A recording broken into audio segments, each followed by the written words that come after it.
लोकवाणी की 24वीं कड़ी नवा छत्तीसगढ़ और न्याय के 3 वर्ष पर मुख्यमंत्री भूपेश बघेल ने कहा, किसान मेरी जान और प्राण और धड़कन है। मुख्यमंत्री भूपेश बघेल की मासिक रेडियो वार्ता लोकवाणी की 24वीं कड़ी नवा छत्तीसगढ़ और न्याय के 3 वर्ष को डोंगरगांव विकासखंड के ग्राम अर्जुनी के ग्रामवासियों सहित जिले के सभी विकासखंडों में नागरिकों ने उत्साहपूर्वक सुना।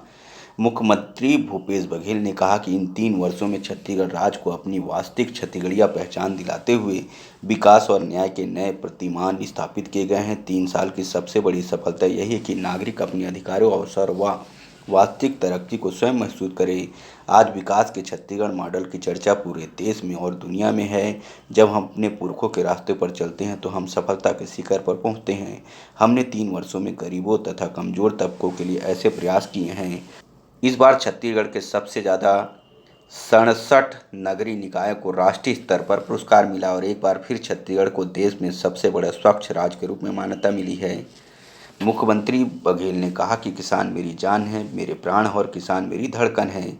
जिस दिन मैं किसानी नहीं करूंगा या किसानी की बेहतरी के लिए नहीं सोचूंगा, समझ लिए कि उसी क्षण वह व्यक्ति नहीं रहूंगा जिसको आप लोग प्यार करते हैं। मैंने बचपन से जवान होते तक खेतों में काम किया, इसलिए मुझे खेती किसानी की पूरी जानकारी है। हर फसल किसान के लिए एक पीढ़ी होती है। इनपुट कॉस्ट कम होता है और आउटपुट का दाम अच्छा मिलता ही खेती को लाभप्रद बनाता है। इसलिए हमने सबसे पहले किसानों पर जो कर्ज का बोझ था, डिफाल्टरी का कलंक था, बकायेदारी की जो बाधा थी, उसे कर्ज माफी से ठीक की। लोकवाणी को सुनने राजनांदगांव में भी नगर निगम महापौर हेमा देशमुख ने व्यवस्था की थी। 3 साल कार्यकाल पूरे होने जा रहा है हमारी सरकार का। ऐसे समय में सरकार की उपलब्धता और सरकार की क्या कार्य योजना रही, इस पर चर्चा रही। हमारी सरकार को बहुत लोगों ने बधाई दिया इस पर कि उन्होंने 3 वर्ष कार्यकाल पूरे किए। साथ ही सफाई के सर्वेक्षण में लगातार छत्तीसगढ़ को 3 साल तक प्रथम पुरस्कार मिले, इस पर भी चर्चा हुई कि किस प्रकार 3 साल में सरकार ने कहाँ कहाँ पर अपना विकास किया और पूरी जनता के बीच अपनी कार्यप्रणाली को लाए।